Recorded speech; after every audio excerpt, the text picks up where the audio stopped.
നിയമസഭാ തെരഞ്ഞെടുപ്പ് ചൂടുപിടിക്കുമ്പോൾ കേരളത്തിൽ ഏറെ ചർച്ചയാകുന്ന വിഷയമാണ് കേരളത്തിൽ ബിജെപിയുടെ പ്രകടനം. ദേശീയ തലത്തിൽ ശക്തി കേന്ദ്രമായ ബിജെപിക്ക് കേരളത്തിൽ ആ ശക്തി തെളിയിക്കാൻ സാധിക്കുമോ? ബിജെപി എ ക്ലാസ് മണ്ഡലം എന്ന് വിലയിരുത്തുന്ന മണലൂർ നിയോജക മണ്ഡലത്തിൽ ഇത്തവണ എൻഡിഎ സ്ഥാനാർത്ഥിയായി കളത്തിലിറങ്ങുന്നത് ബിജെപി സംസ്ഥാന വൈസ് പ്രസിഡന്റും മുൻ ജില്ലാ അധ്യക്ഷൻ കൂടിയായ അഡ്വക്കേറ്റ് കെ അനീഷ് കുമാറാണ്. അനീഷേട്ടാ നമസ്കാരം. അപ്പോൾ ബിജെപി എ ക്ലാസ് മണ്ഡലം എന്ന് വിലയിരുത്തുന്നതാണ് മണലൂർ നിയോജക മണ്ഡലം. കഴിഞ്ഞ 2 തവണ എൻ രാധാകൃഷ്ണൻ കളത്തിലിറങ്ങിയ മണ്ഡലമാണ്. ആ മണലൂരിന്റെ മണ്ണിൽ അനീഷേട്ടന്റെ കന്നി അംഗമാണ്. എങ്ങനെയാണ് ഒരു പ്രതീക്ഷ? മണലൂര് ഞങ്ങൾക്ക് ഏറ്റവും വിജയപ്രതീക്ഷയുള്ള മണ്ഡലമാണ്. ഓരോ തെരഞ്ഞെടുപ്പുകൾ കഴിയുന്ന സമയത്തും വോട്ട് വിഹിതം വൻതോതിൽ BJP വർദ്ധിപ്പിക്കുന്ന മണ്ഡലമാണ് മണലൂർ. ഞങ്ങൾക്ക് 2006 നിയമസഭാ തെരഞ്ഞെടുപ്പിൽ ഇവിടെ കിട്ടിയത് 6000 വോട്ടാണ്. അത് 2011 സമയത്ത് ഞങ്ങൾക്ക് 11,000 വോട്ടായിട്ട് വർദ്ധിപ്പിക്കാൻ സാധിച്ചു. ആ 2011 കിട്ടിയ 11,000 വോട്ട് 2021 വന്ന സമയത്ത് ഞങ്ങൾക്ക് 39,000 വോട്ടായിട്ട് വർദ്ധിച്ചു. 2021 39,000 വോട്ട് 2024 ഞങ്ങൾക്ക് 62,000 വോട്ടായിട്ട് വർദ്ധിച്ചു. ഏറ്റവും അവസാനം നടന്ന തെരഞ്ഞെടുപ്പിൽ BJPക്ക് ഈ നിയോജകമണ്ഡലത്തിൽ 9,000 വോട്ടിൻ്റെ ഭൂരിപക്ഷമുണ്ട്. 9,000 വോട്ടിൻ്റെ ഭൂരിപക്ഷമുള്ള മണ്ഡലം 100% വിജയിക്കണം എന്നുള്ള ലക്ഷ്യത്തോടു കൂടി കഴിഞ്ഞ കുറച്ച് മാസങ്ങളായി പുതിയ വോട്ടർമാരെ ഞങ്ങൾ നല്ല രീതിയിൽ ഇവിടെ ചേർക്കാൻ ഞങ്ങൾക്ക് സാധിച്ചിട്ടുണ്ട്. അപ്പോൾ അത് ഏത് നിലയിൽ ഞങ്ങൾ നോക്കിയാലും ഈ മണ്ഡലം ഇത്തവണ താമര വിരിയും.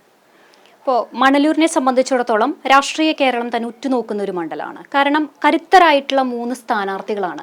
മാത്രമല്ല മണലൂരിൻ്റെ ജനങ്ങൾക്ക് വളരെ പരിചിതരായിട്ടുള്ള മുഖങ്ങൾ. ഇപ്പോൾ മുൻ MP കൂടിയായിട്ടുള്ള TN പ്രതാപൻ, കരകളഞ്ഞ കമ്മ്യൂണിസ്റ്റ് നേതാവ് രവീന്ദ്രൻ മാഷ്, അപ്പോൾ അനീഷേട്ടനായാലും കൃത്യമായിട്ട് ആളുകൾക്ക് പരിചയമുള്ള ആൾക്കാരാണ്. അപ്പോൾ ഇത്തരത്തിലുള്ള 3 ശക്തരായിട്ടുള്ള സ്ഥാനാർത്ഥികൾ വരുമ്പോൾ BJPക്ക് എന്തെങ്കിലും ഒരു ആശങ്ക അവിടെ ഉണ്ടാകുന്നുണ്ടോ? ഇല്ല, ഒരു ആശങ്കയില്ല. ഞങ്ങൾ കൃത്യമായിട്ടുള്ള രാഷ്ട്രീയം പറഞ്ഞിട്ടാണ് ഈ തെരഞ്ഞെടുപ്പിനെ നേരിടുന്നത്.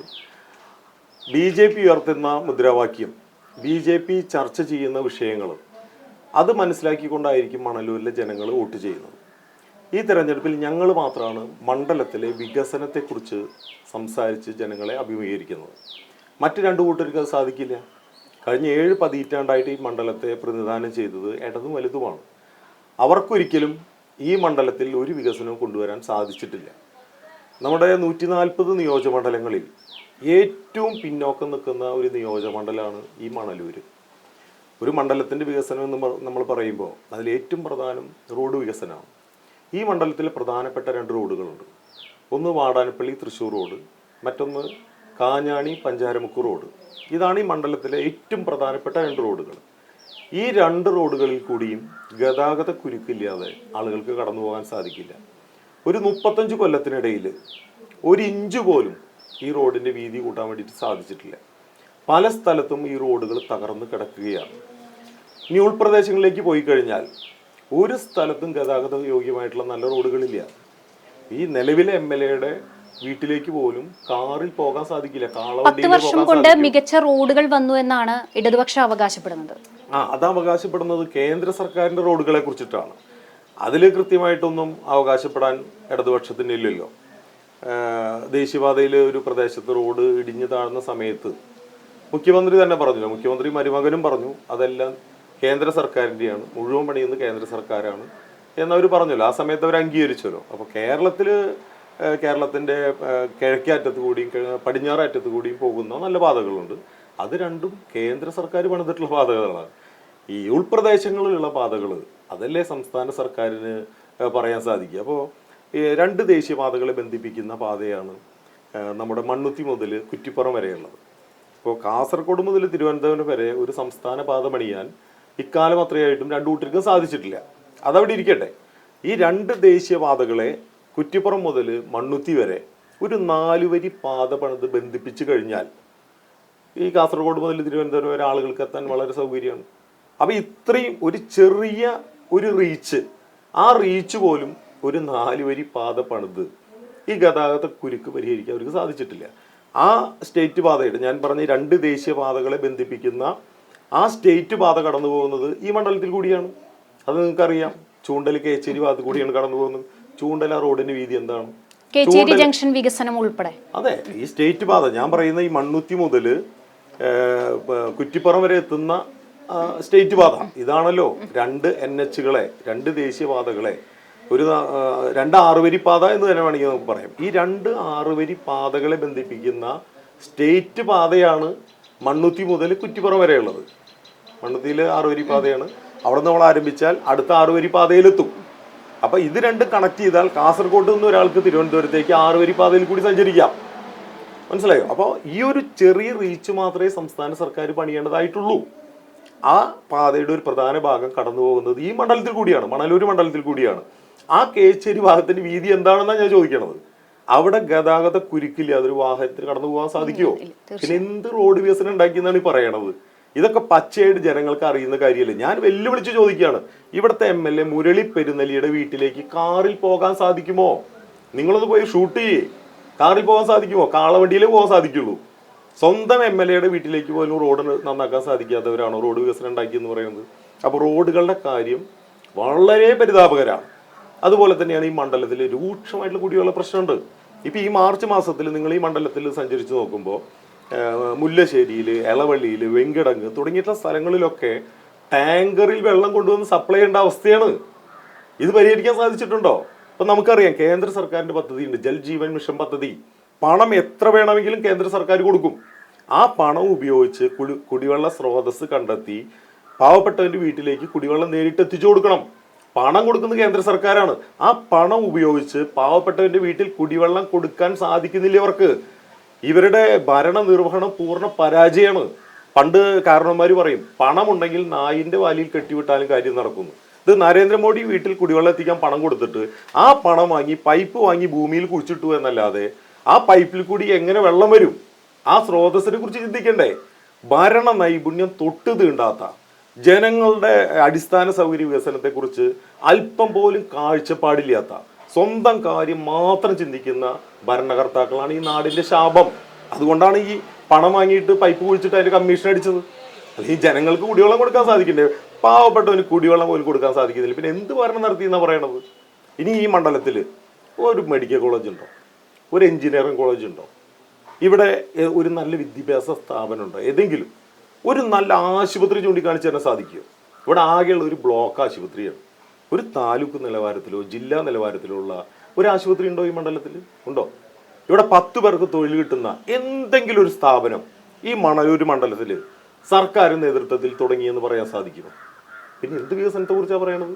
അതുകൊണ്ടാണ് ഞാൻ പറഞ്ഞത്, ഇത് കേരളത്തിൽ ഏറ്റവും പിന്നോക്കം നിൽക്കുന്ന ഒരു നിയോജക മണ്ഡലമാണ്.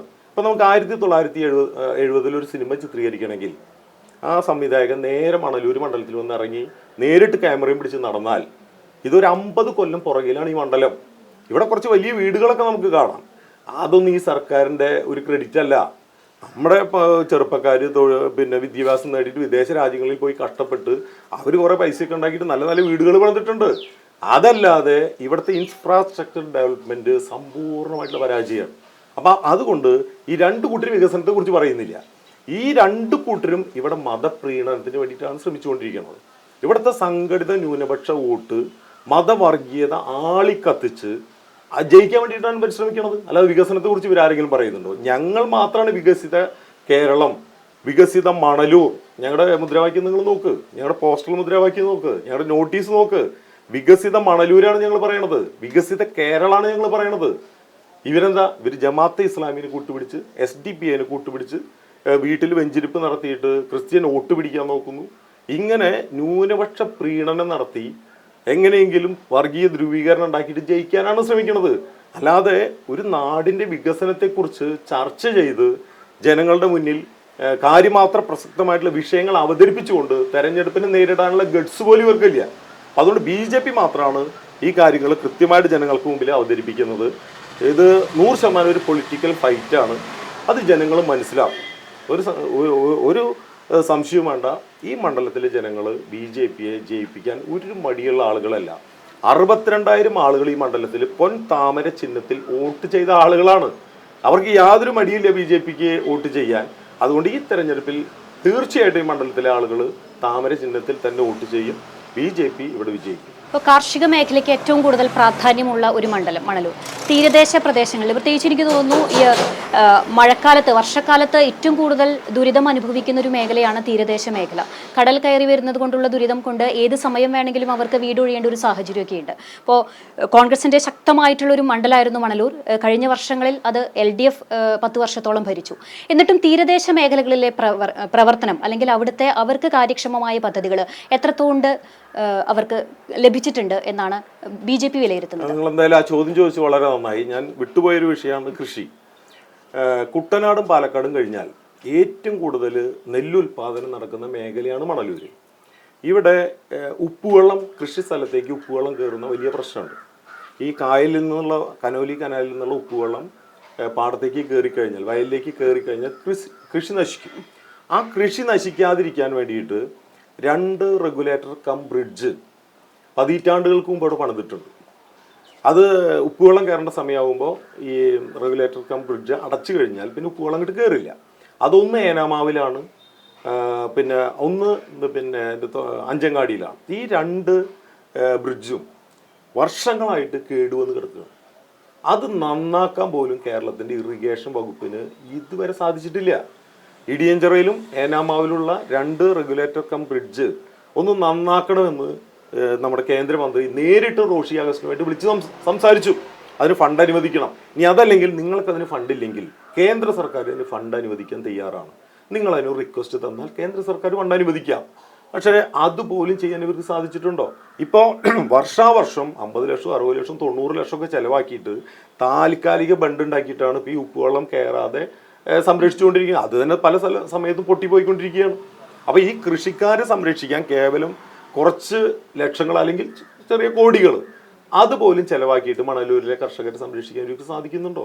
ഒരു ചെറിയ കാര്യമാണ് ഞാൻ സൂചിപ്പിക്കുന്നത്. ആ ചെറിയൊരു കാര്യം പോലും ചെയ്യാൻ എന്തുകൊണ്ട് ഇവർക്ക് സാധിക്കുന്നില്ല? ഞങ്ങൾ ന്യായമായിട്ടുള്ളൊരു ചോദ്യം ഞങ്ങൾ ചോദിക്കുകയാണ്. എന്തുകൊണ്ട് ഈ 2 റെഗുലേറ്റർ കം ബ്രിഡ്ജ് വർഷങ്ങളായിട്ട് കേടുവന്ന് കിടക്കുന്നത് എന്തുകൊണ്ട് നന്നാക്കാൻ സാധിക്കുന്നില്ല? എന്തുകൊണ്ട് നിങ്ങൾ ചെയ്യുന്നില്ല? ന്യായമായിട്ടുള്ള ഈ നാട്ടിലെ ജനങ്ങളുടെ ചോദ്യമാണ്. അതിന് ഉത്തരം പറയട്ടെ.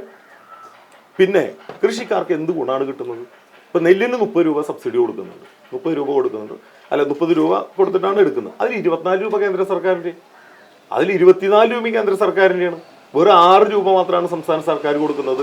കേന്ദ്ര സർക്കാർ 18 രൂപയിൽ നിന്ന് തുടങ്ങി അത് 24 രൂപയിലേക്ക് എത്തിച്ചു. അപ്പോൾ സംസ്ഥാന സർക്കാർ അത് 10 രൂപയിൽ നിന്ന് തുടങ്ങി കുറച്ച് 6 രൂപയിലേക്ക് കൊണ്ടുവന്നു. കേന്ദ്ര സർക്കാർ ഓരോ രൂപ കർഷകർക്ക് കൂട്ടിക്കൊടുക്കുമ്പോൾ സംസ്ഥാന സർക്കാർ അവരുടെ വിഹിതത്തിൽ ഓരോ രൂപ കുറച്ചുകൊണ്ടിരിക്കും. ഇതാണോ കർഷക സ്നേഹം? ഇതാണോ കർഷക സ്നേഹം? കർഷകർക്ക് ഇവിടെ കിസാൻ സമ്മാൻ നിധി കിട്ടുന്നുണ്ട്. ആര് കൊടുക്കുന്ന? കേന്ദ്ര സർക്കാർ കൊടുക്കുന്നതാണ്. അവർക്ക് കിസാൻ ക്രെഡിറ്റ് കാർഡ് ഉണ്ട്. ആര് കൊടുക്കുന്നതാണ്? കേന്ദ്ര സർക്കാർ കൊടുക്കുന്നതാണ്. അവർക്ക് വിള ഇൻഷുറൻസ് ഉണ്ട്, ഫസൽ ബീമാ യോജന. ആര് കൊടുക്കുന്നതാണ്? അത് കേന്ദ്ര സർക്കാർ കൊടുക്കുന്നതാണ്. വളത്തിന് സബ്സിഡി കൊടുക്കുന്നുണ്ട്. ആര് കൊടുക്കുന്നു? കേന്ദ്ര സർക്കാർ കൊടുക്കുന്നു. ഈ കേന്ദ്ര സർക്കാരിന്റെ ഇത്തരത്തിലുള്ള ആനുകൂല്യങ്ങളില്ലെങ്കിൽ ഈ മണലൂരിലെ കർഷകർ വരെ ആത്മഹത്യ ചെയ്യേണ്ട അവസ്ഥ ഉണ്ടാവും. ഈ സംസ്ഥാന സർക്കാരിനെ കൊണ്ട് കർഷകരെ സഹായിക്കുന്ന ഒരു നിലപാടും ഇവിടെ ലഭ്യമല്ല. പിന്നെ മറ്റൊരു കാര്യം നിങ്ങൾ സൂചിപ്പിച്ചു, കായലോരത്തും കടലോരത്തും താമസിക്കുന്ന ആളുകൾ 40 കൊല്ലം മുമ്പ് നിർമ്മിച്ചതാണ് കടൽ ഭിത്തി. 40 വർഷം മുമ്പ് നിർമ്മിച്ചതാണ് കടൽ ഭിത്തി. ഇപ്പോൾ നമ്മുടെ വാടാനപ്പള്ളി മേഖലയിലൊക്കെയാണ് കടലോരമുള്ളത്. ആ കടൽ ഭിത്തി 40 കൊല്ലത്തിന് ശേഷം ഒരു അറ്റകുറ്റപ്പണി നടത്താൻ പോലും ഈ 40 കൊല്ലത്തിനിടയ്ക്ക് അവർക്ക് സാധിച്ചിട്ടില്ല. ഓരോ വർഷം കടൽ 10 മീറ്റർ 15 മീറ്റർ കയറിക്കൊണ്ടിരിക്കുകയാണ്. 2 പ്രധാന റോഡുകൾ ഉണ്ടായിരുന്നു, രണ്ടും കടലെടുത്ത് കൊണ്ടുപോയി. അവിടെ നിന്ന് 100 കണക്കിന് വീടുകാർ അവിടെ നിന്ന് വീട് വിട്ട് ഓടേണ്ട സാഹചര്യം ഉണ്ടായി. ഇന്നും ഒരു വർഷക്കാലം വന്നു കഴിഞ്ഞാൽ ഒരു 50-60 വീട് പൊളിഞ്ഞു പോകും. അവരെ പുനരധിവസിപ്പിക്കുക ഒരു പദ്ധതി, പുനർഗേഹം പദ്ധതി എന്ന് പറഞ്ഞൊരു പദ്ധതി കൊണ്ടുവന്നു. ആ പദ്ധതിയുടെ ആനുകൂല്യം കിട്ടുന്നുണ്ടോ ആളുകൾക്ക്? ഇവരെ സംരക്ഷിക്കാൻ എന്തുകൊണ്ടാണ് ഒരു കടൽ ഭിത്തി, അതല്ലെങ്കിൽ ഒരു പുലിമുട്ട്? ഇത് ആരാണ് ചെയ്യേണ്ടത്? സംസ്ഥാന സർക്കാരിലേ ചെയ്യേണ്ടത്. ഇനി അതല്ലെങ്കിൽ അതിനൊരു പദ്ധതി DPR തയ്യാറാക്കിയിട്ട് കേന്ദ്രത്തിന് സമർപ്പിച്ചിട്ട്, ഇപ്പോൾ ജോർജ് കുര്യനെ, സുരേഷ് ഗോപിയെ പോലുള്ള കേന്ദ്രമന്ത്രിമാരുണ്ട്. ഇവർക്ക് സാധിക്കുന്നില്ലെങ്കിൽ ഇവർക്ക് എന്ത് ചെയ്യാം? ഒരു DPR തയ്യാറാക്കി കടലോരത്ത് ജനങ്ങളെ സംരക്ഷിക്കാനുള്ള ഒരു ബൃഹത്തായിട്ടുള്ള പദ്ധതി തയ്യാറാക്കി അതിൻ്റെ മാസ്റ്റർ പ്ലാൻ കേന്ദ്രത്തിന് സമർപ്പിക്കാം. അത് ചെയ്യുന്നുണ്ട്. ഇത് പുല്ല് തിന്നുകയില്ല, പശുവിനെ കൊണ്ട് തീറ്റിക്കുകയില്ല എന്നുള്ളതല്ലേ നിലപാട്. ഒരു തരത്തിലുള്ള ഗുണവും കടലോരത്ത് താമസിക്കുന്ന ആളുകൾക്ക് ഇവരെ കൊണ്ട് കിട്ടുന്നില്ല. ഇനി അതുപോലെ തന്നെയാണ് ഈ കായലോരം, കനോലി കനാലിൻ്റെ കായലോരത്ത് താമസിക്കുന്ന ആളുകളും വെള്ളം കയറിയിട്ടുള്ള വലിയ ഭീഷണി നേരിടുന്നുണ്ട്. ഇപ്പോൾ പ്രളയകാലത്ത് കണ്ടമാനം പിന്നെ മാലിന്യങ്ങൾ ഒലിച്ചു വന്ന് ആ കനോലി കനാലിൻ്റെ ആഴം പല സ്ഥലത്ത് കുറഞ്ഞു. അതാണ് വെള്ളം കയറാൻ ഒരു പ്രധാന കാരണം. ഇപ്പം അവർ ചെയ്യുന്നത് എന്താണെന്നറിയോ? കായൽ വൃത്തിയാക്കാൻ എന്നുള്ള പേരിൽ പിന്നെ ഭൂമാഫിയയ്ക്ക് കൊടുത്തിറക്കുകയാണ്. ഇപ്പം കായലിൻ്റെ ചില ഭാഗങ്ങളിൽ വൻതോതിൽ കുഴിച്ച് മണ്ണ് മറിച്ചുകൊണ്ടിരിക്കുക അവിടെ. മനസ്സിലായി? മനുഷ്യൻ്റെ ദുരിതം പോലും വിറ്റ് കാശാക്കുന്ന സർക്കാരാണ്. ഒരു കായൽ നന്നാക്കുക എന്ന് പറയുമ്പോൾ എല്ലാ സ്ഥലത്തും ഒരുപോലെ ലെവൽ ചെയ്തിട്ട് വേണ്ടേ മണ്ണെടുക്കാൻ. അല്ലാതെ കായലിൻ്റെ ഒരു ഭാഗത്ത് മാത്രം ട്രഞ്ച് ചെയ്ത് കുഴിച്ച് അവിടുന്ന് വൻതോതിൽ മണ്ണ് കടത്തിക്കൊണ്ടുപോയാൽ ഇത് അതിനേക്കാൾ വലിയ അപകടമല്ലേ ഉണ്ടാക്കുക. ഇതൊക്കെയല്ലേ നിങ്ങൾക്ക് അവിടെ പോയി അത് കാണാൻ സാധിക്കുന്നത്. ഇത് ഞാൻ വെറുതെ പറയുന്ന കാര്യങ്ങളല്ല. ഇങ്ങനെ നഗ്നമായിട്ടുള്ള അഴിമതിയാണ് ഇവിടെ നടക്കുന്നത്. ഇത് ജനങ്ങൾക്ക് വേണ്ടിയിട്ടല്ല ഇവരുടെ ഒന്നും ഭരണം. ഇവരെ സംബന്ധിച്ച് ഇവർക്ക് ജീവിക്കാനുള്ള ഉപജീവന മാർഗം മാത്രമാണ് രാഷ്ട്രീയം. അതായത് ജനങ്ങളുടെ പ്രശ്നങ്ങളൊന്നും ചിന്തിക്കാനുള്ള സമയം ഈ രാഷ്ട്രീയക്കാർക്ക് ഇവിടെ ഇല്ല.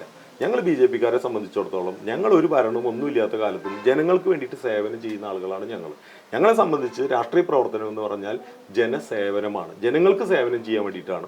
അവരെ സംബന്ധിച്ചിടത്തോളം രാഷ്ട്രീയ പ്രവർത്തനം എന്ന് പറഞ്ഞാൽ അവർക്ക് ജീവിക്കാനുള്ള മാർഗ്ഗമാണ്. ഈ ഒരു രണ്ട് വ്യത്യാസം ഈ മണ്ഡലത്തിലെ ജനങ്ങളും മനസ്സിലാക്കുന്നതാണ് ഞങ്ങൾ ചിന്തിക്കുന്നത്. ഇപ്പോൾ കേരളത്തെ സംബന്ധിച്ചിടത്തോളം ഒരു മതസൗഹാർദ്ദപരമായിട്ടുള്ള സംസ്ഥാനമാണ്. പക്ഷേ എതിർപക്ഷം എപ്പോഴും BJP-യെ ആരോപിക്കുന്നത്, BJP-യുടെ നേർക്ക് വരുന്ന ഒരു ആരോപണം മതരാഷ്ട്രീയം പറഞ്ഞുകൊണ്ടാണ് BJP കേരളത്തിൽ ഭരണം പിടിക്കാൻ പോകുന്നത്, അത് നടപ്പിലാവില്ല എന്നുള്ളതാണ്. എങ്ങനെയാണ് ആ ആരോപണത്തോട് പ്രതികരിക്കുന്നത്? ഞങ്ങൾ ഒരിക്കലും മതരാഷ്ട്രവാദം അല്ലെങ്കിൽ മതഭീകരവാദത്തെ സപ്പോർട്ട് ചെയ്യുന്ന ആളുകളില്ല. പക്ഷേ ഞങ്ങൾ മതപ്രീണനത്തിനെതിരാണ്. ഇവരിവിടെ നടത്തിക്കൊണ്ടിരിക്കുന്നത് നഗ്നമായിട്ടുള്ള മതപ്രീണനമാണ്. ഇപ്പോൾ അതിൻ്റെ ഏറ്റവും വലിയൊരു ഉദാഹരണം, ഇറാനും ഇസ്രായേലും തമ്മിൽ യുദ്ധം നടക്കുകയാണ്. അല്ലെങ്കിൽ ഇറാനെ ഇസ്രായേലും അമേരിക്ക ആക്രമിക്കുകയാണ്. തിരിച്ച് ഇറാൻ ആക്രമിക്കുന്ന ആരെയാണ്? ഇസ്രായേലിനെ അമേരിക്കനെ അല്ല. 1 കോടി ഇന്ത്യക്കാർ ഉപജീവന മാർഗത്തിന് വേണ്ടി ഗൾഫ് രാജ്യങ്ങളിൽ പോയി കഷ്ടപ്പെടുന്ന ഗൾഫ് രാജ്യങ്ങളെയാണ് ഇറാൻ ആക്രമിക്കുന്നത്. ഇപ്പം നിരവധി ഇന്ത്യക്കാർ ഇതിനോടകം കൊല്ലപ്പെട്ടു. നിരവധി ആളുകൾ, ദിനം പ്രതി ആളുകൾ മരിക്കുന്നുണ്ട്. ഈ മണ്ഡലത്തിൽ തന്നെ ഹാഷിം എന്ന് പറയുന്ന ഒരു മുസ്ലിം ചെറുപ്പക്കാരൻ, അദ്ദേഹം കേരളവർമ്മ കോളേജിൽ പഠിച്ചതാണ്. അദ്ദേഹം നല്ലൊരു ക്രിക്കറ്റ് പ്ലെയറാണ്. അദ്ദേഹത്തിന് ഇറാന്റെ ആക്രമണത്തിൽ കയ്യും കാലും നഷ്ടപ്പെട്ടു. ഒരു ചെറുപ്പക്കാരൻ്റെ കയ്യും കാലും നഷ്ടപ്പെട്ടു. ഒരു തരത്തിലും ന്യായീകരിക്കാൻ പറ്റാത്ത ആക്രമണമാണ് അറബ് രാജ്യങ്ങൾക്കെതിരായിട്ട് ഇറാൻ നടത്തിക്കൊണ്ടിരിക്കുന്നത്. ഇപ്പം ഇറാനെ ആക്രമിക്കുന്നത് ഇസ്രായേലും അമേരിക്കയുമാണ്. അടിച്ചവനെ തിരിച്ചടിക്കുന്നതിൽ ഞങ്ങളാരെതിരല്ല. ഞങ്ങളാരും ആ കാര്യത്തിൽ പക്ഷം പിടിക്കുന്നില്ല. പക്ഷേ ഇതുവരെ ഇറാന് നേരെ ഒരു ആക്രമണവും നടത്താത്ത ഈ അറബ് രാജ്യങ്ങൾ എന്തിനാണ് ആക്രമിക്കുന്നത്? അങ്ങനെ ആക്രമിക്കുന്ന സമയത്ത് എന്തുകൊണ്ടാണ് ഈ അറബ് രാജ്യങ്ങളെ ആക്രമിക്കുന്ന സമയത്ത് എന്തുകൊണ്ടാണ് ഇറാന്റെ ആക്രമണത്തെ ഇവിടുത്തെ കമ്മ്യൂണിസ്റ്റുകാരും കോൺഗ്രസ്സുകാരും അപലപിക്കാത്തത്? ഞങ്ങൾ ന്യായമായിട്ടുള്ളൊരു ചോദ്യം ഞങ്ങൾ ചോദിക്കുകയാണ്. ഇറാന്റെ ആക്രമണത്തിൽ കൊല്ലപ്പെടുന്ന ധാരാളം ഇന്ത്യക്കാർ കൊല്ലപ്പെടുന്നു. ഇന്ത്യക്കാരുടെ ഉപജീവന മാർഗം നഷ്ടപ്പെടുന്നു. ഇന്നിപ്പോൾ പാചകവാതകം കിട്ടാനില്ല എന്ന് പറഞ്ഞിട്ട് ഇവർ മുറവിളി കൂട്ടുന്നു. എന്തുകൊണ്ട് പാചകവാതകം കിട്ടാനില്ല? ഇറാൻ ഖത്തറിന്റെ റിഫൈനറിയിൽ ഡ്രോൺ ആക്രമണം നടത്തി, തീപിടിച്ചു അല്ലേ? അപ്പോൾ അങ്ങനെ നമുക്ക് പെട്രോളിയം ക്രൂഡ് ഓയിൽ ഉൽപ്പന്നങ്ങൾ വരുന്ന രാജ്യങ്ങളിൽ ഇറാൻ ആക്രമിക്കുന്നത് മൂലം നമുക്കിത് കിട്ടുന്നില്ല. അപ്പോൾ ഒരു ഭാഗത്ത് ഇന്ത്യക്കാർ മരിക്കുന്നു, ഇന്ത്യക്കാരുടെ തൊഴിൽ നഷ്ടപ്പെടുന്നു, ഇന്ത്യയിലേക്കുള്ള പാചകവാതവും പെട്രോളിയം ഉൽപ്പന്നങ്ങൾ വരാതിരിക്കുന്നു. ഇതിനെല്ലാം കാരണം ആരാണ്? ഇറാനാണ്. ഇറാൻ അറബ് രാജ്യങ്ങളെ ആക്രമിക്കുന്നതാണ്. അപ്പോൾ ഇവരിവിടെ ഇറാൻ അനുകൂലമായിട്ട് പ്രകടനം നടത്തുന്നു. എന്തുകൊണ്ട് ഇറാൻ അനുകൂലമായിട്ട് പ്രകടനം നടത്തുന്നു? അപ്പോൾ ഈ അറബ് രാജ്യങ്ങൾ മുസ്ലിം രാഷ്ട്രങ്ങളല്ലേ? ഈ അറബ് രാജ്യങ്ങൾ ആക്രമിക്കപ്പെടുന്ന സമയത്ത് ഖത്തറും UAE-യും സൗദി അറേബ്യ പോലുള്ള മുസ്ലിം രാജ്യങ്ങൾ ആക്രമിക്കപ്പെടുന്ന സമയത്ത് ആ രാജ്യങ്ങൾക്ക് വേണ്ടിയിട്ട് എന്താ ഇവർ ഐക്യദാർഢ്യം നടത്താത്തത്? കാരണം എന്താ അറിയോ? ആ രാജ്യങ്ങളൊക്കെ മതേതരമായിട്ടുള്ള നിലപാട് സ്വീകരിക്കുന്ന മുസ്ലിം രാഷ്ട്രങ്ങളാണ്. അവർ ഭീകരവാദി രാഷ്ട്രങ്ങളല്ല. എന്നാൽ ഇറാൻ എന്ന് പറഞ്ഞാൽ ഭീകരവാദത്തെ പിന്തുണയ്ക്കുന്ന, തട്ടിട്ടില്ലെങ്കിൽ ബുർഗ ധരിച്ചില്ലെങ്കിൽ സ്ത്രീകളുടെ കഴുത്ത് വെട്ടിക്കൊല്ലുന്ന ഭീകര രാജ്യമാണ് ഇറാൻ. അപ്പൊ ഇവരുടെ മനസ്സ് ഭീകരന്മാർക്കൊപ്പമാണ്, ഭീകരവാദ രാഷ്ട്രത്തിനൊപ്പമാണ്. അതുകൊണ്ടാണ് മുസ്ലിം രാജ്യങ്ങളായിട്ടുള്ള അറബ് രാജ്യങ്ങൾ ആക്രമിക്കപ്പെടുന്ന സമയത്തോ, ഇന്ത്യക്കാർ കൊല്ലപ്പെടുന്ന സമയത്തോ, ഇന്ത്യക്കാരുടെ തൊഴിൽ നഷ്ടപ്പെടുന്ന സമയത്തോ, ഇന്ത്യക്കാർക്ക് പാചകവാതം കിട്ടാത്ത സമയത്തോ അതിന് കാരണക്കാരായിട്ടുള്ള ഇറാനെ ഇവർ ആക്രമിക്കാൻ തയ്യാറാകാതെ ഇറാന് വേണ്ടിയിട്ട് ഇവർ ഈ മുറവിളി കൂട്ടുന്നത്. ഇത് നഗ്നമായിട്ടുള്ള ന്യൂനപക്ഷ പ്രീണനമാണ്, വർഗീയതയെ പ്രീണിപ്പിക്കുകയാണ്. അതാണ് ഭീകരതയെ പ്രീണിപ്പിക്കുകയാണ്. ഇതൊക്കെ യഥാർത്ഥത്തിലുള്ള മുസ്ലിങ്ങൾക്ക് ഇതൊക്കെ അറിയാം. അവരിതിലൊന്നും വീഴാൻ പോകുന്നില്ല. അവര് അറബ് രാജ്യങ്ങൾ ആക്രമിക്കപ്പെടുന്ന കാര്യത്തിൽ അന്നും ഉപ്പും വെള്ളവും ഒക്കെ തരുന്ന ആ രാജ്യങ്ങൾ ആക്രമിക്കപ്പെടുന്ന കാര്യത്തിൽ ഇവിടുത്തെ സനാതന മുസ്ലിങ്ങൾക്ക്, ദേശീയ മുസ്ലിങ്ങൾക്ക് ശക്തമായിട്ടുള്ള വിരോധമുണ്ട്. അവർ ശക്തമായിട്ട് ഇറാനെ ആക്രമിക്കുന്നുണ്ട്. അല്ലാതെ ഇറാൻ അങ്ങോട്ട് അനുകൂലിച്ചുകൊണ്ട് പ്രകടനം നടത്തിയ ഇവിടുത്തെ മുസ്ലിങ്ങൾ മുഴുവൻ ഇവർക്ക് വോട്ട് ചെയ്യുമെന്നുള്ളതൊക്കെ ഇവരുടെ തെറ്റിദ്ധാരണയാണ്. ഇതിന്റെ സത്യവും മിഥ്യയൊക്കെ തിരിച്ചറിയാനുള്ള ബുദ്ധിയും ബോധമൊക്കെ ഉള്ളവരാണ് മുസ്ലിം സമൂഹം. അവർ ഈ വിഷയത്തിൽ BJPയുടെ നിലപാടിനെ അവർ പിന്തുണയ്ക്കും. ഇവർ കേരളം മുഴുവൻ നടന്നിട്ട് ഹമാസ് തീവ്രവാദികളെ കൊണ്ടുവന്നിട്ട് പരിപാടി നടത്തിയിട്ടുള്ള ആളുകളല്ലേ, ഹമാസ് തീവ്രവാദികളെ കൊണ്ടുവന്നിട്ട് പരിപാടി നടത്തിയ ആളുകളല്ലേ. അപ്പം ഞങ്ങൾ പറയും, ഞങ്ങൾ ഒരു മതത്തിനെതിരല്ല, ഞങ്ങൾ എല്ലാ മതങ്ങളെയും ഒരുപോലെ കാണുന്ന പാർട്ടിയാണ് BJP സർക്കാർ നിലവിൽ വന്ന് 12 വർഷത്തിനിടയിൽ ഇന്ന് വരെ ഒരു പദ്ധതി മതത്തിന്റെ പേരിൽ ഒരാളെയും ഞങ്ങൾ അവഗണിച്ചിട്ടില്ല. മോഡി സർക്കാർ കൊണ്ടുവന്നിട്ടുള്ള 330 പദ്ധതിയും ഈ രാജ്യത്തെ മുഴുവൻ ജനങ്ങൾക്ക് വേണ്ടിയിട്ടാണ്. ആ കാര്യത്തിൽ ഒരു തരത്തിലുള്ള മതവിവേചനവും ഞങ്ങൾ കാണിച്ചിട്ടില്ല. മോദി സർക്കാരിന് ഒരു പദ്ധതി ഉണ്ടോ, അത് ഹിന്ദുവിനും കിട്ടും, മുസ്ലിമിനും കിട്ടും, ക്രിസ്ത്യാനിക്കും കിട്ടും. ഏതെങ്കിലും ഒരു കാര്യം ചൂണ്ടിക്കാണിക്കാൻ സാധിക്കും BJP സർക്കാർ ഏതെങ്കിലും തരത്തിലുള്ള ഒരു മതവിവേചനം ഈ രാജ്യത്ത് നടത്തി എന്ന് ചൂണ്ടിക്കാണിക്കാൻ സാധിക്കുമോ? പിന്നെ പറഞ്ഞു പിന്നെ പൗരത്വ നിയമ ഭേദഗതി വന്നപ്പോൾ ഇവരാണ്ട് അതൊരു തെരഞ്ഞെടുപ്പ് കാലത്താണ്, 2020 തെരഞ്ഞെടുപ്പ് കാലത്താണ് ഒരു പ്രചരിപ്പിച്ചു. പൗരത്വ നിയമ ഭേദഗതി കൊണ്ട് പാസ്സായാൽ ഇവിടുത്തെ മുഴുവൻ മുസ്ലിങ്ങളെയും പാകിസ്ഥാനിലേക്ക് കൊണ്ടുപോകും, മുഴുവൻ ആളുകൾക്ക് ഇവിടെ വിട്ടുപോകേണ്ടി വരും എന്ന് പറഞ്ഞു. ഇപ്പം അതിനെക്കുറിച്ച് എന്താ മിണ്ടാത്തത്? ഇപ്പം പൗരത്വ നിയമ ഭേദഗതി പാസ്സായാലോ ഒരു മുസ്ലിമിന്, ഒരു ഇന്ത്യക്കാരനായിട്ടുള്ള മുസ്ലിമിന് ഇന്ത്യ വിട്ടു പോകേണ്ടി വന്നു. എന്തൊരു പച്ചക്കള്ളാണ് പ്രചരിപ്പിക്കണം, എന്തൊരു നുണയാണ് പ്രചരിപ്പിക്കുന്നത്. SIR വന്ന സമയത്ത് പറഞ്ഞു മുസ്ലിങ്ങളെ പുറത്താക്കാൻ വേണ്ടിയിട്ടാണ് SIR കൊണ്ടുവരുന്നത്. SIR നടപ്പാക്കിയില്ലേ? ഏതെങ്കിലും മുസ്ലിങ്ങൾക്ക് പൗരത്വം നഷ്ടപ്പെട്ടു? ഏതെങ്കിലും മുസ്ലിങ്ങൾ ഇവിടുന്ന് പോകേണ്ടി വന്നു? ഇങ്ങനെ പച്ചക്കള്ളം പറഞ്ഞ് ജനങ്ങളെ പറ്റിക്കുകയല്ലേ ഇവർ ചെയ്തുകൊണ്ടിരിക്കുന്നത്. 100% നുണപ്രചരണമാണ്. ഇതൊക്കെ ജനങ്ങൾ മനസ്സിലാക്കുന്നത്. ഇപ്പോൾ ഏറ്റവും കൂടുതൽ മുസ്ലിം ഭൂരിപക്ഷമുള്ള ഒരു സംസ്ഥാനമാണ് കാശ്മീരല്ലേ. കാശ്മീരിലെ ഏറ്റവും വലിയ പാർട്ടി ഇപ്പോൾ BJP അല്ലേ. പിന്നെ നോർത്ത് ഈസ്റ്റ് സംസ്ഥാനങ്ങൾ, ക്രിസ്ത്യൻ ഭൂരിപക്ഷ സ്ഥലങ്ങളല്ലേ. മുഴുവൻ സംസ്ഥാനങ്ങളും സപ്തസുന്ദരികളുടെ നാട് മുഴുവൻ ഭരിക്കുന്നത് BJP അല്ലേ. 42% ക്രിസ്ത്യാനികളുള്ള ഗോവ ഭരിക്കുന്നത് BJP അല്ലേ. അപ്പം അവിടെയുള്ള ന്യൂനപക്ഷങ്ങളൊക്കെ ഈ കള്ളപ്രചരണമൊക്കെ അവർ തിരിച്ചറിഞ്ഞു. അവരൊക്കെ ഇന്ന് BJPയുടെ കൂടെയാണ്. വരും കാലത്ത് കേരളത്തിലും ഈ ന്യൂനപക്ഷങ്ങൾ ഇതൊക്കെ തിരിച്ചറിയും. ഇപ്പം ക്രൈസ്തവ സമൂഹത്തെല്ലാം തിരിച്ചറിഞ്ഞു. ക്രൈസ്തവ സമൂഹത്തിൽ വലിയൊരു വിഭാഗം ഇന്ന് BJPയുടെ കൂടെ വന്നു. ഇപ്പോൾ മുസ്ലിംസിലും ധാരാളം ആളുകൾ BJPയിലേക്ക് വരുന്നുണ്ട്. നിങ്ങൾക്ക് തന്നെ കാണാൻ സാധിക്കും, നിരവധി ആളുകൾ BJPയിലേക്ക് വരുന്നുണ്ട്. അപ്പോൾ ഈ കള്ളപ്രചരണത്തിനൊന്നും അധികകാല ആയുസില്ല. ഇതൊക്കെ തകർന്ന് തരിപ്പണാവും.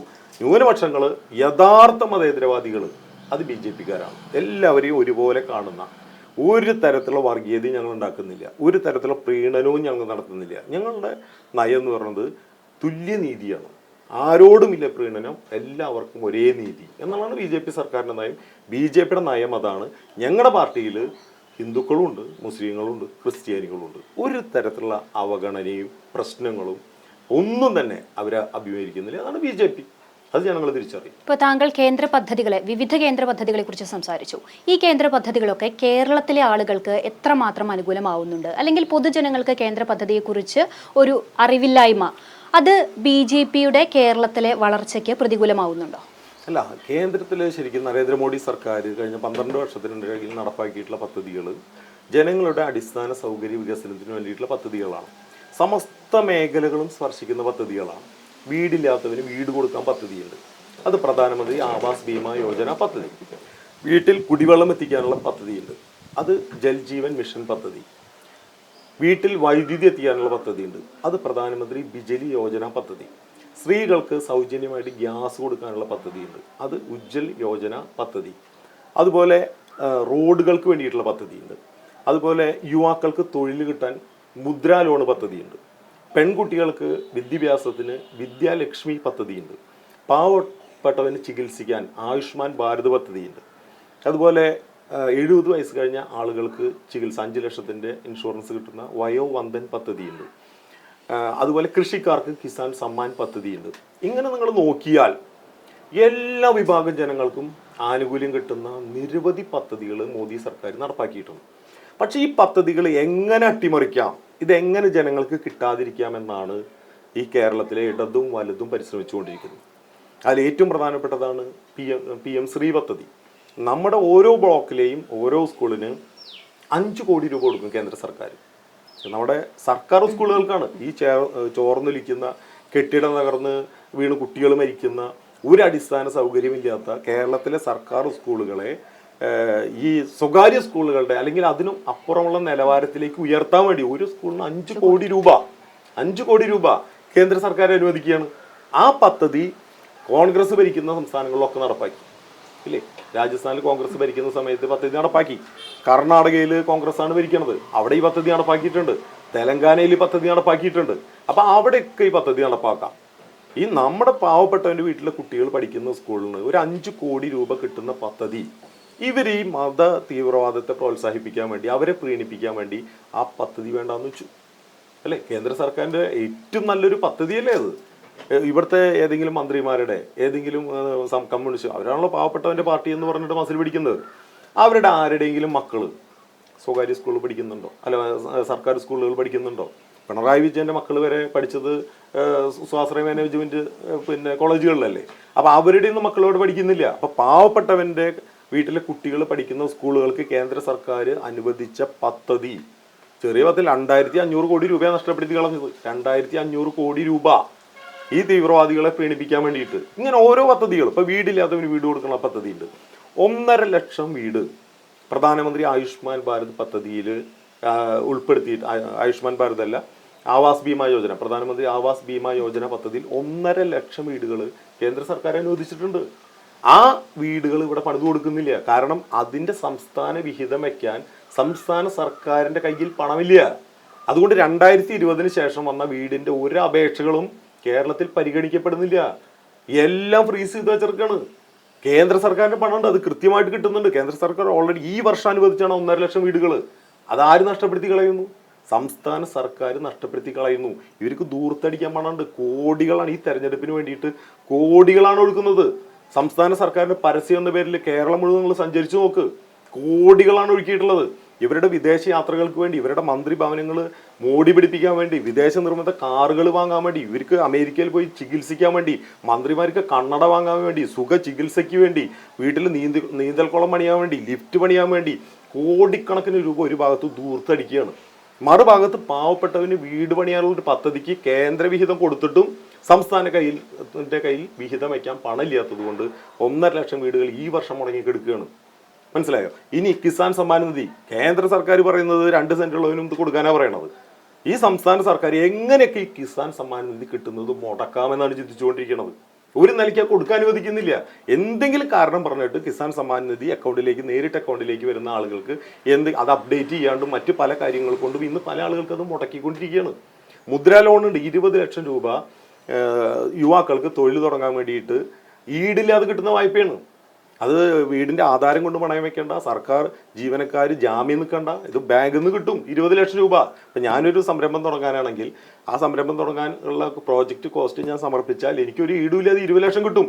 പക്ഷേ ഈ ബാങ്കുകളിലെ ഇടതുപക്ഷ യൂണിയനിൽപ്പെട്ടുള്ള ആളുകൾ തീരുമാനിച്ചിട്ടുള്ളത് ഒരു കാരണവശാലും മുദ്രാ ലോൺ പാസ്സാക്കി കൊടുക്കരുത്. അത് പാസ്സാക്കി കൊടുത്ത ഒരു കുടുംബം രക്ഷപ്പെട്ടു കഴിഞ്ഞാൽ ആ കുടുംബത്തിൽ ഒരു 3-4 ആളുണ്ടെങ്കിൽ അവർ നാളെ BJPക്ക് വോട്ട് ചെയ്താലും. അപ്പോൾ ഒരു നിലയ്ക്കും മുദ്രാ ലോൺ പാസ്സാക്കാൻ പാടില്ല. ഇനി ആയുഷ്മാൻ ഭാരത് കാർഡുണ്ട്. ആ കാർഡുള്ളവർക്ക് 5 ലക്ഷം രൂപ ഒരു വർഷം സൗജന്യ ചികിത്സ കിട്ടും. കേരളം വിട്ടാൽ എല്ലാ സംസ്ഥാനത്തും ഈ ആയുഷ്മാൻ ഭാരത് കാർഡ് എടുക്കും. ഈ പിണറായി വിജയൻ ഭരിക്കുന്ന കേരളത്തിൽ മാത്രം ആയുഷ്മാൻ ഭാരത് കാർഡ് എടുക്കില്ല. ഇത് ആരെടുപ്പിക്കേണ്ടത്? ഇത് കേന്ദ്ര സർക്കാരിന്റെ പദ്ധതിയല്ലേ? ഈ കാർഡ് ആരെടുപ്പിക്കണം? ഇപ്പൊ തൃശ്ശൂർ ജില്ലയിൽ മിക്കവാറും ആശുപത്രികളിൽ ആയുഷ്മാൻ ഭാരത് കാർഡ് എടുക്കുന്നില്ല. പാവപ്പെട്ടവന് ചികിത്സ കിട്ടുന്ന കാർഡാണത്. ഇത് എന്താ ചെയ്യേണ്ടത്? ഇവിടുത്തെ ഒരു ഡിസ്ട്രിക്ട് മെഡിക്കൽ ഓഫീസർ ഉണ്ടല്ലോ, ശമ്പളം കൊടുത്ത് ഇരുത്തിയിട്ടുണ്ടല്ലോ. ആ ഡിസ്ട്രിക്ട് മെഡിക്കൽ ഓഫീസർ ഈ തൃശ്ശൂർ ജില്ലയിലെ ഹോസ്പിറ്റലുകളുടെ യോഗം വിളിക്കണം. എന്നിട്ട് ആ യോഗത്തിൽ പറയണം, ആയുഷ്മാൻ ഭാരത് കാർഡ് എടുക്കാത്ത ആശുപത്രികൾക്ക് നാളെ മുതൽ ലൈസൻസ് ഉണ്ടാവില്ല എന്ന് പറഞ്ഞാൽ ഇവരെല്ലാവരും ആ പദ്ധതി നടപ്പാക്കും. എന്താ ഇവരത് തയ്യാറാവാത്തത്? ഇവർ തയ്യാറാവാത്തത് ഇനി ആയുഷ്മാൻ ഭാരതിന്റെ ചികിത്സാ കാർഡ് വെച്ചിട്ട് ഒരു വർഷം 5 ലക്ഷം രൂപയുടെ സൗജന്യ ചികിത്സ കിട്ടിക്കഴിഞ്ഞാൽ അവർ നാളെ മോദിക്ക് അനുകൂലമായിട്ട് ചിന്തിച്ചാലോ, BJPക്ക് അനുകൂലമായിട്ട് ചിന്തിച്ചാലോ. അപ്പൊ പാവപ്പെട്ടവൻ അസുഖം പിടിച്ച് പുഴുത്തു മരിച്ചാലും കുഴപ്പമില്ല, അവർക്ക് മോദി സർക്കാരിന്റെ ആനുകൂല്യങ്ങൾ കിട്ടാൻ പാടില്ല. ഇപ്പൊ 70 വയസ്സ് കഴിഞ്ഞ ആളുകൾക്ക് വയോവന്ദൻ യോജന കൊണ്ടുവന്നുണ്ട്. അതും ഇതുപോലെ 5 ലക്ഷം 70 വയസ്സ് കഴിഞ്ഞ എല്ലാ ആളുകൾക്കും കിട്ടും. ആ പദ്ധതി നടപ്പാക്കാത്ത ഒരേ ഒരു സംസ്ഥാനം കേരളമാണ്. അപ്പോൾ മോദി സർക്കാരിന്റെ പദ്ധതികളെ എങ്ങനെ അട്ടിമറിക്കാം എന്ന് മാത്രം ഗവേഷണം നടത്തുന്ന ഒരു സർക്കാരാണ് ഇവിടെ ഉള്ളത്. അതിനെ പിന്തുണയ്ക്കുന്ന ഒരു മുഖ്യ പ്രതിപക്ഷം കോൺഗ്രസ് ആണ് ഇവിടെയുള്ളത്. പിന്നെ ഇവരുടെ ഒന്നും പിന്തുണ ഇല്ലാതെ നടത്താൻ പറ്റുന്ന കുറേ കാര്യങ്ങളുണ്ട്. റെയിൽവേ വികസനം, ഇപ്പോൾ തൃശ്ശൂരിന് 520 കോടി രൂപ പാസ്സായിട്ടുണ്ട്. അത് വെച്ചിട്ട് റെയിൽവേ വികസനം നടക്കുന്നുണ്ട്, ദേശീയപാതയുടെ പണികൾ നടക്കുന്നുണ്ട്.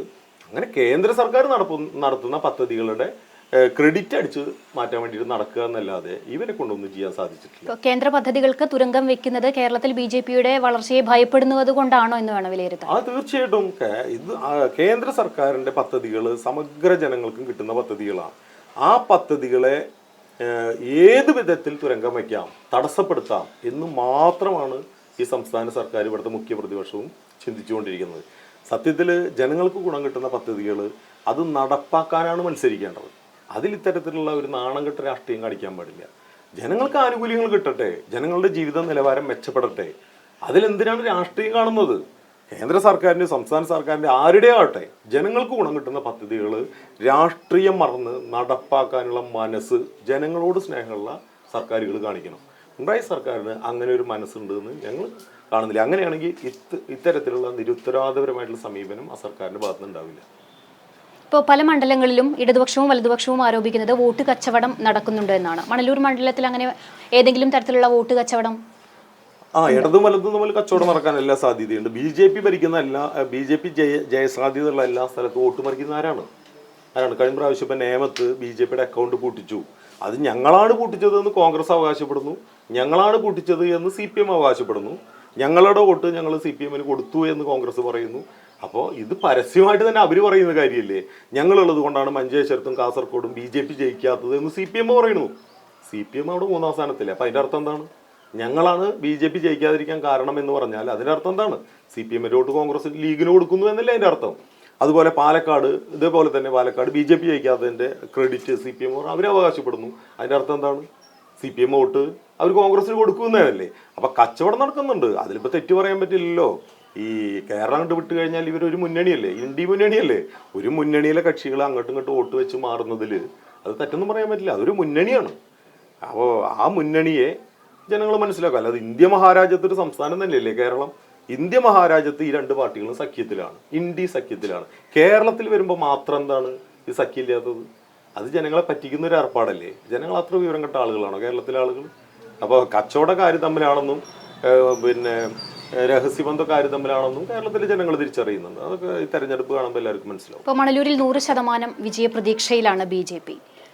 തീർച്ചയായിട്ടും ഈ മണലൂർ മണ്ഡലത്തിൽ എന്തെങ്കിലും തരത്തിലുള്ള വികസനം, കഴിഞ്ഞ 7 പതിറ്റാണ്ടായിട്ട് ഈ മണ്ഡലത്തിൽ നിഷേധിക്കപ്പെട്ട ജനങ്ങളുടെ അടിസ്ഥാന സൗകര്യ വികസനം അത് നടപ്പാവണമെങ്കിൽ ഇവിടുന്ന് കേന്ദ്ര സർക്കാരിനെ പിന്തുണയ്ക്കുന്ന ഒരു MLA ഉണ്ടാകണം. കേരള സർക്കാരിൻ്റെ പിണറായി വിജയനെ പോലെ ഓട്ടക്കാലണയല്ല കേന്ദ്ര സർക്കാരിൻ്റെ ഫണ്ട് എന്ന് പറയുന്നത്. ഇവിടെ നരേന്ദ്രമോദി പിന്തുണയ്ക്കുന്ന ഒരു ജനപ്രതിനിധി ഉണ്ടായാൽ കേന്ദ്ര പദ്ധതികൾ ഞങ്ങൾ കൊണ്ടുവരും, ഫണ്ട് ഇവിടെ കൊണ്ടുവരും, ഇവിടുത്തെ അടിസ്ഥാന സൗകര്യ വികസനം ഞങ്ങൾ ഉറപ്പാക്കും. ഇത് ജനങ്ങൾക്ക് അറിയാം. ഇതറിയുന്ന ജനങ്ങൾ ഈ തെരഞ്ഞെടുപ്പിൽ എനിക്ക് വോട്ട് ചെയ്യുന്നതാണ് എൻ്റെ പ്രതീക്ഷ. അത് ഈ നാട്ടിലെ ജനങ്ങളോട് ഞാൻ അഭ്യർത്ഥിക്കുകയാണ്. ഒരു മാറ്റത്തിന് വേണ്ടി, പരിവർത്തനത്തിന് വേണ്ടി, പുരോഗതിക്ക് വേണ്ടി ഈ നാട്ടിലെ ജനങ്ങൾ BJPക്ക് വോട്ട് ചെയ്യണമെന്ന് ഞാൻ അഭ്യർത്ഥിക്കുകയാണ്. ഇപ്പോൾ MLA ആയിട്ട് തിരഞ്ഞെടുക്കപ്പെടുകയാണെങ്കിൽ മണലൂർക്കാർക്ക് വേണ്ടി അത്യാവശ്യമായിട്ട് ഏറ്റവും അനിവാര്യമായിട്ടുള്ള ഒരു വികസനം എന്താണ് ഉദ്ദേശിക്കുന്നത്? അടിസ്ഥാന സൗകര്യ വികസനം, അത് റോഡ്, കുടിവെള്ളം, അതുപോലെ വിദ്യാഭ്യാസ സ്ഥാപനങ്ങൾ, ആരോഗ്യ സ്ഥാപനങ്ങൾ, ഇതൊക്കെ ഏറ്റവും പ്രധാനപ്പെട്ട കാര്യങ്ങളാണ്. ഈ അടിസ്ഥാന സൗകര്യ വികസനം ഉറപ്പാക്കുക എന്ന കാര്യത്തിലാണ് പ്രഥമ പരിഗണന. അതെല്ലാ കാര്യങ്ങൾക്കും മുഖ്യമായിട്ടുള്ള പരിഗണന തന്നെ നൽകുക. ഏതെങ്കിലും ഒരു കാര്യമല്ല, ജനങ്ങളെ ബാധിക്കുന്ന അടിസ്ഥാന സൗകര്യ വികസനങ്ങൾക്കൊക്കെ പ്രാമുഖ്യം കൊടുത്തുകൊണ്ടുള്ള പ്രവർത്തനമായിരിക്കും എൻ്റെ ഭാഗത്തുനിന്നുണ്ടാകും. അപ്പോൾ എന്തായാലും ഇനി അധിക ദിവസങ്ങളില്ല. അപ്പോൾ ശക്തരായിട്ടുള്ള 3 സ്ഥാനാർത്ഥികളാണ് മണലൂർ നിയോജക മണ്ഡലത്തിൻ്റെ അംഗക്കളത്തിൽ ഇറങ്ങുന്നത്. അപ്പോൾ എല്ലാവിധ വിജയാശംസകളും നേരുന്നു. Thank you.